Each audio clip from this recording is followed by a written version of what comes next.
Hey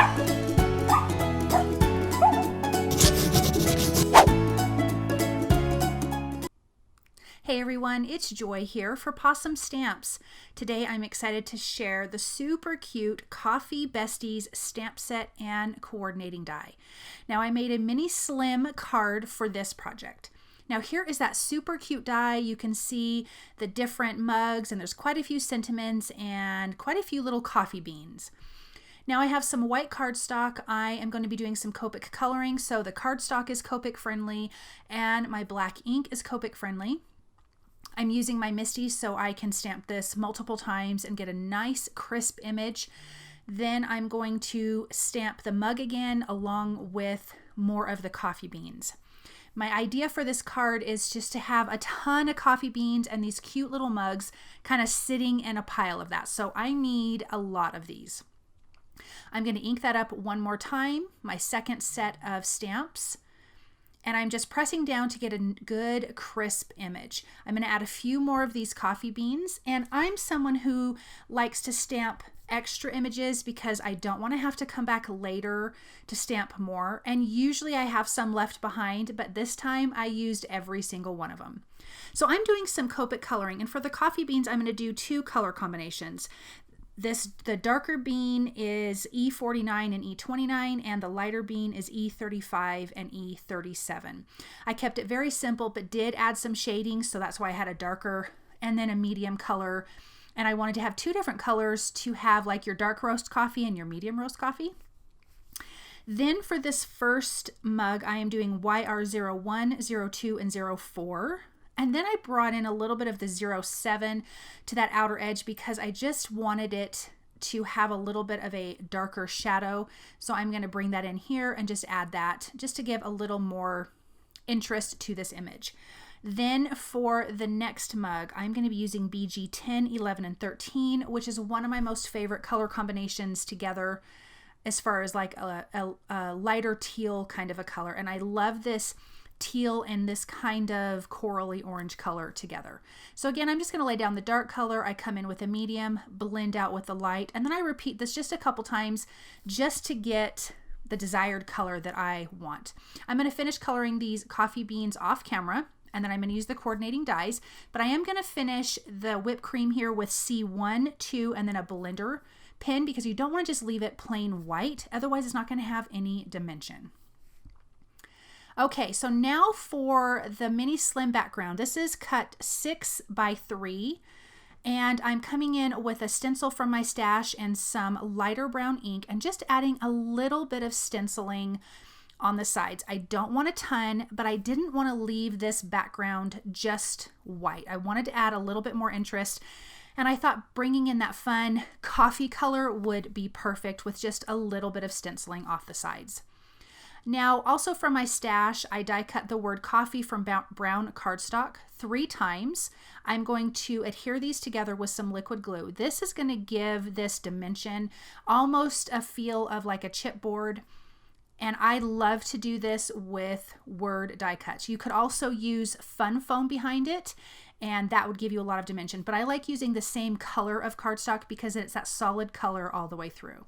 Now I'm going to adhere that to the stenciled background, and then I'm going to put this in the Misty because I want to finish off with the sentiment. Now the sentiment in the stamp set says coffee is always better with a friend, but I don't need the word coffee, so I'm going to mask that off of the sentiment and just stamp the rest of the sentiment that says is always better with a friend.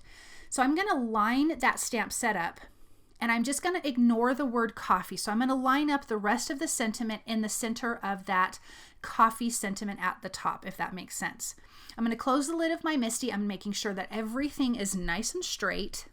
And then I'm going to come in with some low tack purple tape and I'm going to mask off the word coffee. This is really super simple to change your sentiments, to change what it says. If you wanted to split up a sentiment, you don't even have to cut apart your sentiments. It's just easy to mask. So I'm going to just line that up one more time because I felt like it was a little bit too low, but now it's good. So I've got my mask in place. I'm coming in with some black ink. I'm going to ink this up, remove my mask, and stamp this down. Now I need to stamp it one more time to get a really good crisp black image. So I'm going to mask off the word coffee one more time, ink it up again, remove that tape, and then stamp it down. And now we've got this great sentiment. Okay, let's get this card put together. So I'm just gonna I'm using liquid glue, foam tape, and tape runner to adhere all of my images. So that coffee mug in the front has some foam tape behind it for dimension. I'm going to adhere these coffee beans directly to the mug, those coffee beans in front of that other mug, and then I've got that third set that I placed here, but I actually ended up moving them. But they do have foam tape behind it for dimension. I really love dimension on my cards. I like it in my sentiments. I love it in my images. I just think it makes your cards very, very interesting. When I'm adding the stuff, the coffee beans at the bottom, I'm letting some of them hang off the bottom, and then I will trim that off. It makes it look like your scene is going further than it is, rather than just everything kind of floating in the middle of your card. So it's always good to have things kind of go off the edges, off the side, off the top, off the bottom. So I adjusted that big chunk of coffee beans. I moved that one. Now I'm adding a few little ones in between, which I think looks so much better. I'm just adding some liquid glue and adhering those down. And then I'm going to have a few more that just kind of come scattered out underneath the sentiment, and it's going to draw your eye over to that side of the card. And then I'm going to trim off all of those little excess pieces. I'm coming in with some cute hearts from my stash, some little wooden hearts, and I just adore these, and I thought these would be perfect adding to these little mugs. They are so, so cute. And then I'm just going to do some finishing details. I love a white gel pen. So we're going to add some gel pen highlights to some of the coffee beans and to the mug. I did adhere this back panel to a white slimline card base, which measures 6.5 by 3.5. So I'm only adding some highlights to the darkest beans. I don't want to add it to every bean because it would just be a little bit overwhelming.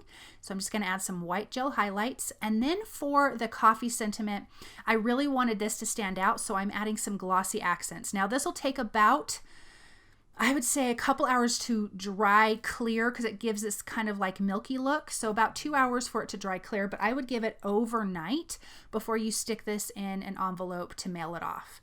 So I'm just going to add this glossy accents to the top of this whole sentiment, and when it dries, it's just absolutely beautiful. So if you saw in the pictures at the beginning of the video, you'll see that it just looks stunning. So here it is, a little bit milky, but that will go away. But here is the finished card, and it is so super cute, and I really hope that you guys enjoyed this project. I really enjoyed making it for you. So thanks again so much for watching, and you guys have a wonderful day, and I'll see you later. Bye.